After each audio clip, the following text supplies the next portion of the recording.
Садыр Жапаров Казакстандын эң жогорку даражадагы алтын кыран ордени менен сыйланды. Ушул жана башка кабарлар менен эфирде жаңылыктар. Аны мен Шарлотта Эшматова алып барам. Саламатсыздарбы? Бүгүнкү программада Садыр Жапаров Казакстандын эң жогорку даражадагы алтын кыран ордени менен сыйланды. Быйылкы жылы мектептер 12 жылдык билим берүү системасына этап-этабы менен өтүп жатат.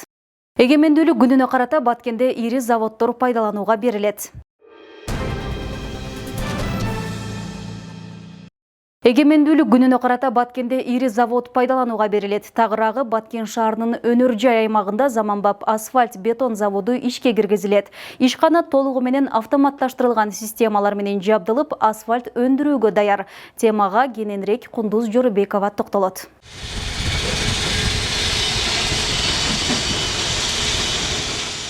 Биз турган бул жер Баткен шаарындагы өнөр жай зонасында жайгашкан асфальт бетон заводу. Бул жерде бир эле учурда таш майдалап, шагыл даярдалат. Даяр болгон сырьёдон асфальт чыгарылат. Бул жер ишкана жеке ишкер тарабынан курулуп, жалпысынан 65 миллион сом жумшалган. Бизде азыр бул дробилкадан 3 фракция сырьё чыгат. Шебен, средний шебен, ацеф. Бул көрүп турганыңыздардай даяр материал. Ушул материал менен биз мына заводдон битум аралаштырып асфальт чыгарабыз. Суткасына 1000 тонна асфальт чыгат. Жумуш орunu 20 кишиден 30 кишиге чейин камсыздалабыз. Бул чыгарылган сырьё бул көбүнчө эле Баткен шаарына колдонулат. Азыркы жаңы түшүп аткан объекттер ошолорду алат. Жаңы түшүп аткан жолдор көбүнчө эле Баткен шаарына эле болот. Негизи Разаков шаарына чейин алып барып иштеп атабыз.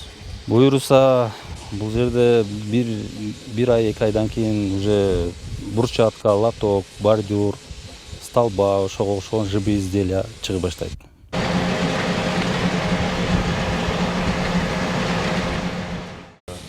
Бул от жагы берген печка. Будан буяка үстүгө чыгып, буяктан таш түшөт да. Мына лифтер, ковуштар таш көтөрүп чыгып кетип. Биз турган бул өнөр жай ишканасы заманбап технологиялар менен жабдылып, толугу менен автоматташтырылган. Бул жерде адистер физикалык жумуш менен иш аткарбайт. Өзүңүздөр көрүп тургандай, бул жерде жумуштун баары бир эле компьютер менен башкарылат. Азыр өзүңүздөр көрүп тургандай, бул жерде физикалык күчтүн кереги жок. Бир эле запускту бассаң бүт баары иштейт, автоматташтырылган. Бул жактан погрузчик бизге шебен ацеф салып берет. Ошол менен ленточный конвейер менен келип, үстүнө чыгып, печкадан ысып, где-то 45 секундта бир замес асфальт түшөт. В среднем 20-25 минутта бир машина толуп даяр болуп уже чыгып кетет. Бир машина асфальтыбыз где-то 200 квадратка чейин жетет. Жумушчулар физикалык күч колдонбойт, бүт баары жеңил, температураны карайт.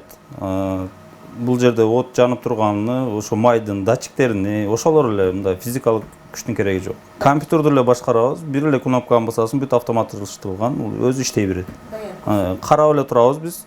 Вдруг бир жери иштебей калган болсо, автоматически токтотуп, кайра дагы запуск кылабыз, иштей берет.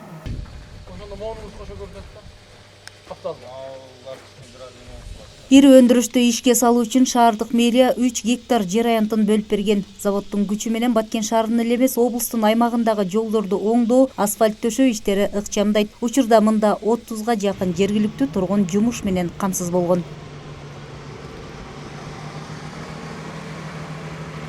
Биздин Баткен шаарыбыздын территориясында турабыз. Бери 172,9 гектар жер промзонага атайын бөлүнүп берилген. Мына ошонун алкагында мына бир эгемендүүлүгүбүздүн 34 жылдыгына карата автомагистрал ишканасы мына азыр ачылуу астында турат. Азыр мына өзүңүздөр көргөндөй баардык шарттар түзүлүп берилди. Буга чейин мындай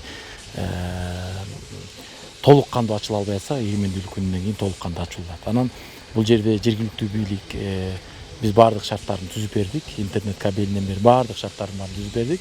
Бул биздин шаарыбыздын эмес, облустун, райондун тармагына да өтө чоң салым кошот. Анткени себеби бүгүнкү күндө асфальт завод биздин Баткен облусу боюнча эң алгачкы чоң заводдордун бири деп эсептесек болот.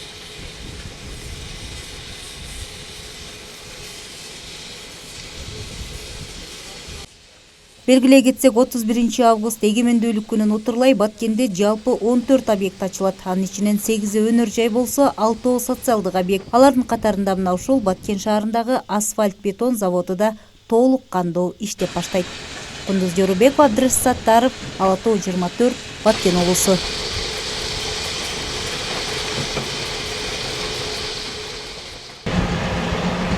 Бүгүн 22 августта Бишкекте Казакстандын президенти Касым-Жомарт Токаевдин расмий сапарынын алкагында мамлекет башчылары тар чөйрөдө эки тараптуу сүйлөшүүлөрдү жүргүзүп, жогорку мамлекеттер аралык кеңештин 7-чи отурумун өткөрүштү. Ошондой эле тараптар эки тараптуу кызматташуунун бардык багыттары боюнча актуалдуу маселелерди, ошондой эле кыргыз-казак мамилелерин өнүктүрүүнүн келечегин талкуулашты. Кыргызстан менен Казакстандын президенттери Садыр Жапаров менен Касым-Жомарт Токаев тар курамда сүйлөшүүлөрдү жүргүздү. Анда эки өлкө ортосундагы кызматташтыкты өнүктүрүү келечеги талкууланды. Президент Садыр Жапаров кыргыз-казак элдеринин түпкү тамыры терең экенин белгиледи. Биздин мамилелерибиз Токтогул менен Абайдай, Чыңгыз менен Мухтардай аталарыбыз салган из менен байланган. Тарыхыбыз бизге калтырган мурасыбызды датпастырбай, чаңдатпай, келечек муундарга татыктуу өткөрүп берүү биздин негизги максат деп эсептейбиз, деди Кыргызстандын президенти. Өз кезегинде казак лидери Касым-Жомарт Токаев жылуу кабыл алуу үчүн ыраазычылык айтып, бул сапар эки өлкөнүн ортосундагы достук мамилелердин өнүгүшүнө жаңы дем берерине ишенимин билдирди. Казак, кыргыз бир тууган эл, биздин тарыхыбыз бир, каада салттарыбыз жана дүйнө таанымыбыз окшош. Эзелтен бери эки эл Ала тоонун этегинде тыныштыкта жана ынтымакта жашап келишет. Бүгүнкү күндө биздин өз ара аракеттенүүбүз стратегиялык өнүктүштүк нугунда динамикалуу өнүгүүдө. Казакстан менен Кыргызстандын ортосундагы бекем көп кырдуу кызматташтык биздин мамилелерибиз жыл сайын чыңдалып жатканынын далили деп белгиледи Казакстандын президенти. Жолугушуунун соңунда мамлекет башчылары стратегиялык өнүктүштүк жана союздаштык духунда кыргыз-казак мамилелерин өз ара кызыкчылык туудурган бардык тармактарда мындан ары тереңдетүүгө умтулаарын ырасташты. Урматтуу айымдар жана мырзалар, Казакстан Республикасынын мамлекеттик сыйлыгын ыйгаруу аз эмин баштайбыз. Құрметті ханымдар мен мырзалар, Қазақстан Республикасының мемлекеттік наградасын табыстау рәсімі басталады. Құрметті президент Садыр Нұрожай Жапаров, сізді қырғыз халқының алға бастап келе жатқан нағыз көшбасшы, білікті саясаткер деп бәріміз білеміз. Қырғызстанды көркейту жолындағы қажырлы еңбегіңізді жоғары бағалаймыз. Салиқалы саясатыңыздың арқасында еліңіз дамудың жаңа кезеңіне қадам басты. Қырғыз экономикасы жоғары қарқынмен дамып келе жатыр. Өзіңіздің бастамаңызбен түрлі салада тың ауқымды жобалар жүзеге асырылып жатыр. Әлеуметтік салада ғылым, білім жүйесінде ауқымды өзгерістер жасалуда. Мұның барлығы Қырғыз елінің экономикасын нығайтып, халықаралық сахнадағы абырой беделін арттыра түсетіне сөзсіз. Сіз Қырғыз елін өркендету жолында табанды еңбек етіп, халқыңызға адал қызмет етіп келесіз. Сондай-ақ халықтарымыз арасындағы достық қарым-қатынасты нығайта түсуге орасан зор еңбек сіңіріп жатсыз. Мұны барша қазақ жұрты жақсы біледі. Осыған орай мен сізді Қазақстан Республикасының ең жоғары мемлекеттік наградасы Алтын Қыран орденімен марапаттау туралы шешім қабылдадым. Бұл награда қазақ елінің сізге және бүкіл қырғыз халқына деген ерекше құрметі мен шынайы алғысының риясыз белгісі. Қазақ-қырғыз халықтарының ынтымағы арта берсін. Достығымыз мәңгі болсын. Енді рұқсат болса рәсімге көшеміз.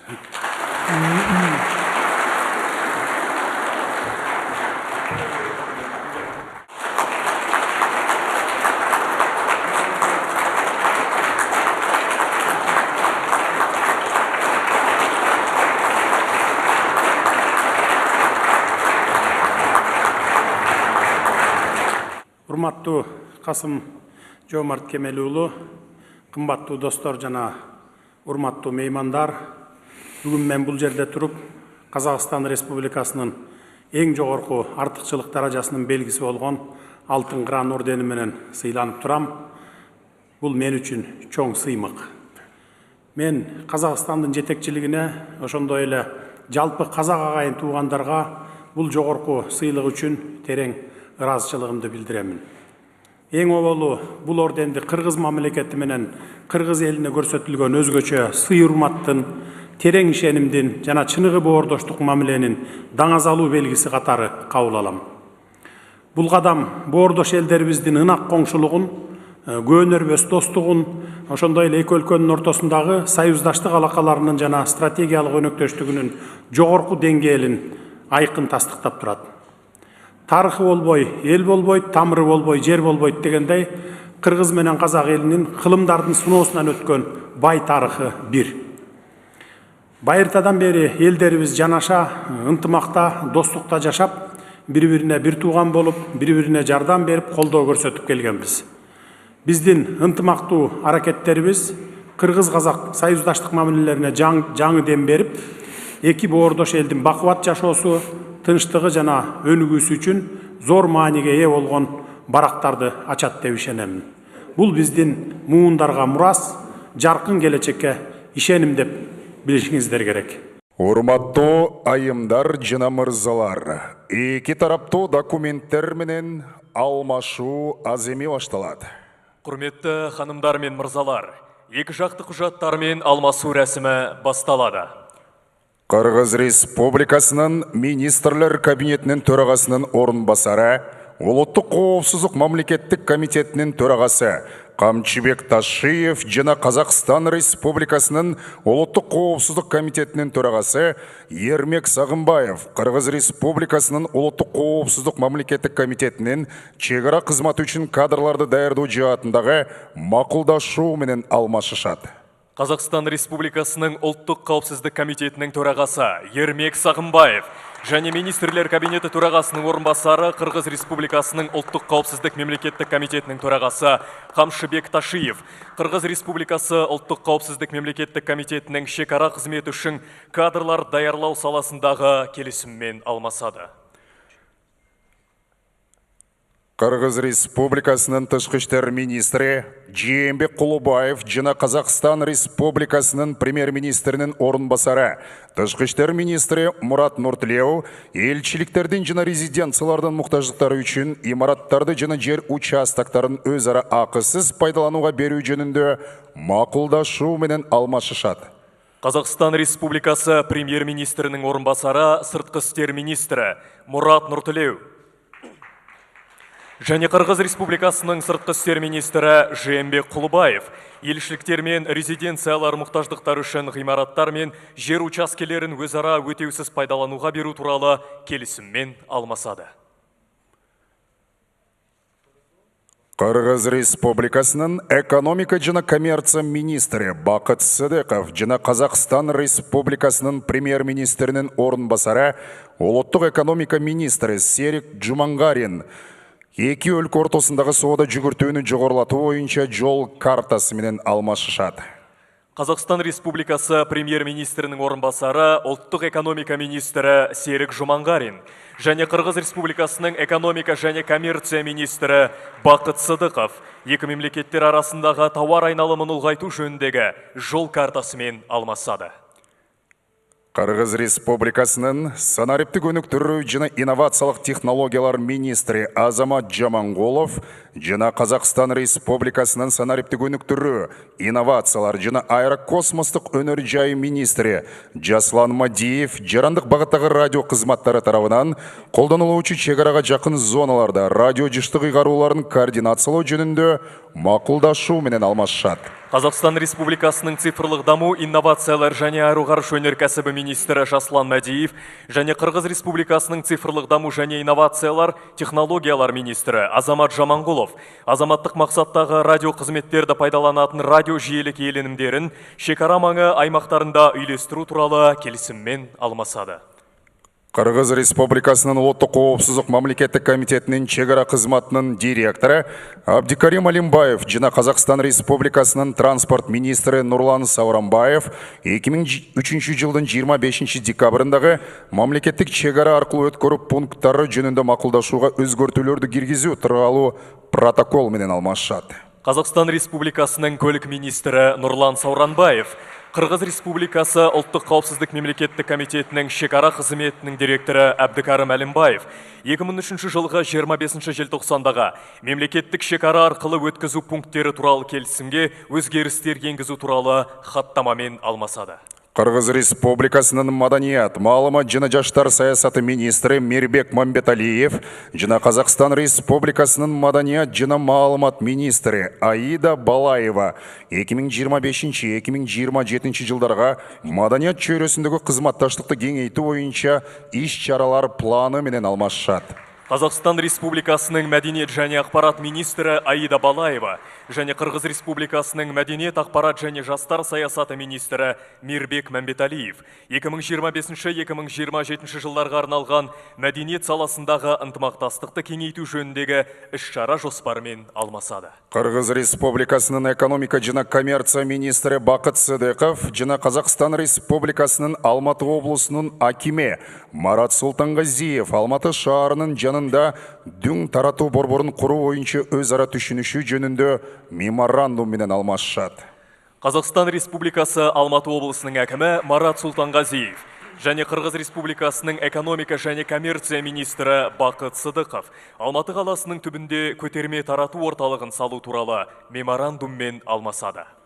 Қырғыз Республикасының экономика жана коммерция министрі Бақыт Сыдықов жана Қазақстан Республикасының Қырғыз Республикасындағы атайын жана ыйгарым укуктуу элчиси Рапил Жошубаев 2025-2026 жылдарға туризм тармагында кызматташуу боюнча иш-чаралар планы менен алмашат. Қазақстан Республикасының Қырғыз Республикасындағы төтенше және өкілетті елшісі Рапил Жошубаев және Қырғыз Республикасының экономика және коммерция министрі Бақыт Сыдықов 2025-2026 жылдарға арналған туризм саласындағы ынтымақтастықты кеңейту жөніндегі іс-шара жоспарымен алмасады.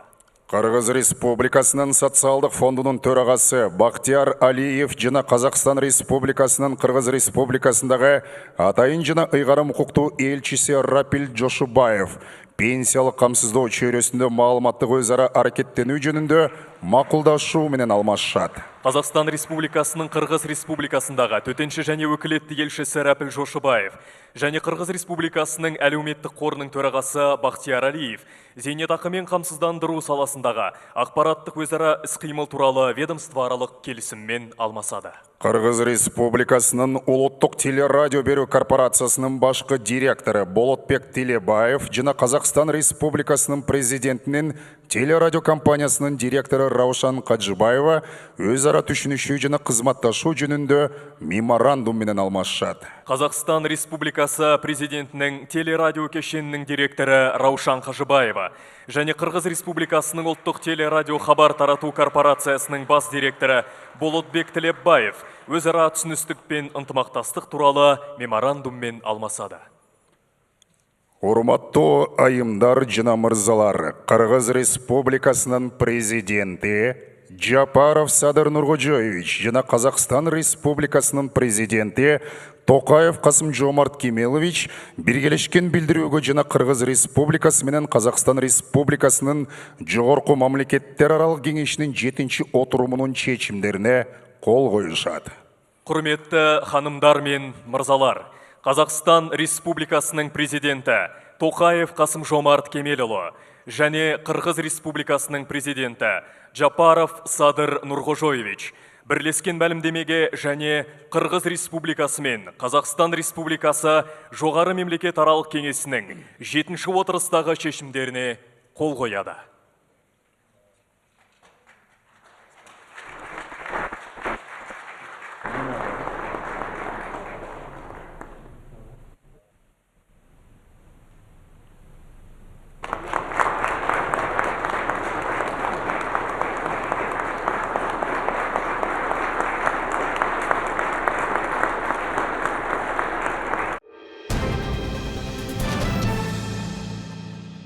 Быйылкы жылы мектептер 12 жылдык билим берүү системасына этап-этабы менен өтүп жатат. Бул багытта былтыркы окуу жылында 5,5 жаштан 6 жашка чейинки балдарды мектептерге 0 класстарга тартылган. Быйылкы жылы 480 сааттык наристе программасында окуган балдар 2 класска катталып жатат. Ал эми 2019 жылы туулган балдар 1 класска кабыл алынууда. Мындай маалымат Баткен шаарында өткөрүлгөн мугалимдердин жайкы секциялык ишинде айтылды. Дагы кандай өзгөрүүлөр болду? Кесиптешим Айжан Кубатбек кызы айтып берет. Жаңы окуу жылындагы окуу предметтериндеги жаңылыктар жана өзгөрүүлөр боюнча мугалимдер өз ара тажрыйба алмашты. Методикалык өзгөрүүлөрдү тактоо жана окуу жылына даярдык көрүлдү. Бул ирет 12 жылдык билим берүү системасына өтүү негизги тема болду. Ал үчүн мугалимдер атайын окуудан өткөрүлүүдө. Быйылкы окуу жылында 1-2 класстар 12 жылдык билим берүү программасы боюнча окуп кетет. Ал эми 2017 жылда туулган 2 класстар булар 11 жылдык окуу программасы менен окушат. Ошо былтыркы жылдан бери 12 жылдык билим берүүгө даярдоо боюнча Сингапур методикасы боюнча STEM предметтерин мугалимдер окуудан өткөн. Андан тышкары Сүккөлдө билим берүү министрлиги тарабынан форум уюштурулуп, бардык окуу бөлүм башчылары ушул 12 жылдык билим берүү боюнча окуудан өтүп келишти. 12 жылдык окуу системасына өтүүдө Усулдук борбордон жана шаардык билим берүү бөлүмү тарабынан атайын тренерлер даярдалган. Алар предметтер боюнча 26 августка чейин мугалимдерди окуудан өткөрөт. Ал үчүн 169 мугалим тартылууда. Адистердин айтымында 12 жылдык окуу системасы дүйнөлүк стандартка жооп берип, окуучулардын инсандыгын калыптандыруу менен предметти илимий багытта түшүндүрүүгө, башталгыч класстан баштап эле тарбиялоого багытталган. 12 жылдыктын негизги максаты окуучулардын ошол функционалдык сабаттуулугун арттыруу. Анан ошол 12 жылдык аттестат алып, дүйнөлүк эл аралык маанидеги аттестат. Алар чет мамлекетке барып окуганда дагы ошол 12 жылдыктын аттестаты менен тапшырса, жакшы болот. Жеткиликтүү болот. Ошондой эле биринчи ошол алган билимин турмушта колдонуу. Ошону мугалимдерде бул жерде азыр көбүрөөк мугалимдерге талап коюлат. Быйылкы жылы мектептерде электрондук журнал ишке кирет. Бардык балалар окуучунун сабакка катышуусу жана бала тууралуу маалыматтар электрондук журналга катталат. Мунун артыкчылыгы ата-энелерге да маалыматтар жеткиликтүү болот. Айжан Кубатбек кызы, Расул Акматов, жаңылыктар.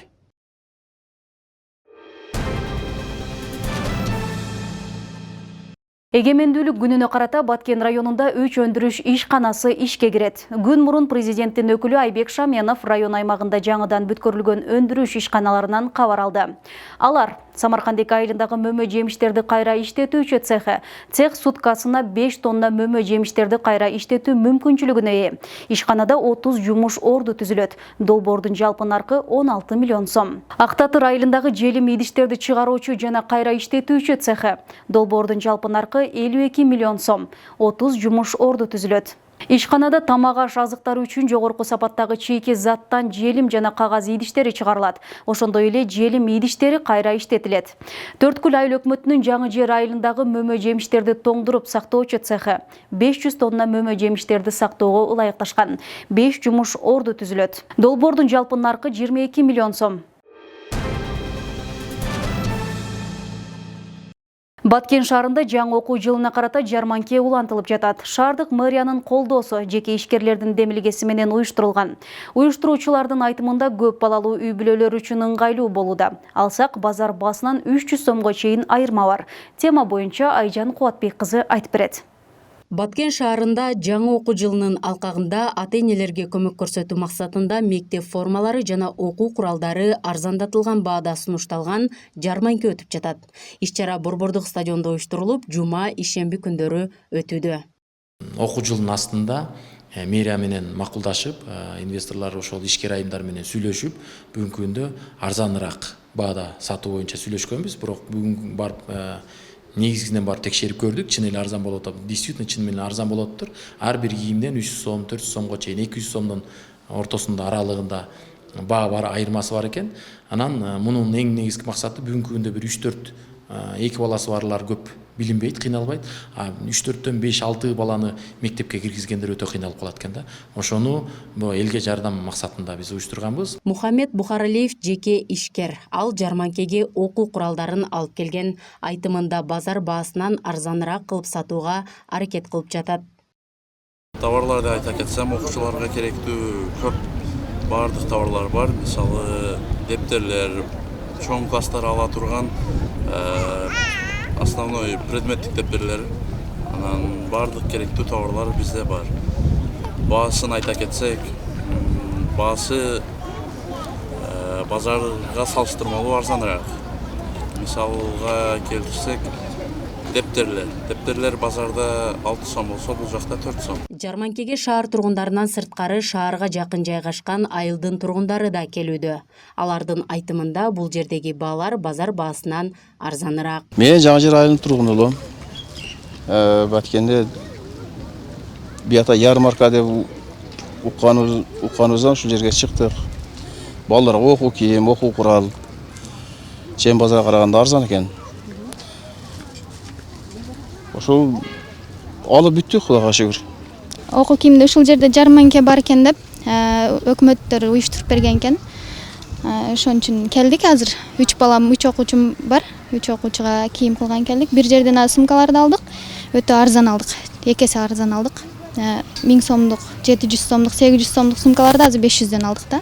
Жарманке Баткен шаардык мэриясынын колдоосу жана жергиликтүү ишкерлердин демилгеси менен өткөрүлүүдө. Мында 10дон ашуун ишкер катышып жатат. Окуу формаларынан баштап окуу куралдарынын түрүн табууга болот. Мен алдыңкы базар күнү чыктым. Өтө жакшы болду. Бул базарда азыр пятница болгондуктан элдер азыраак келип атат негизи. Бирок балары өтө арзан бизде, оптум цена деп болот. Алып келген өзүм кичине арасында мисалы 710 сомдон болгон сумкалар бар. 660 сомдон болгон сумкалар бар. Жарманке 1 айга созулуп, август айынын аягына чейин улантылмакчы. Айжан Кубатбек кызы, Расул Акматов, жаңылыктар.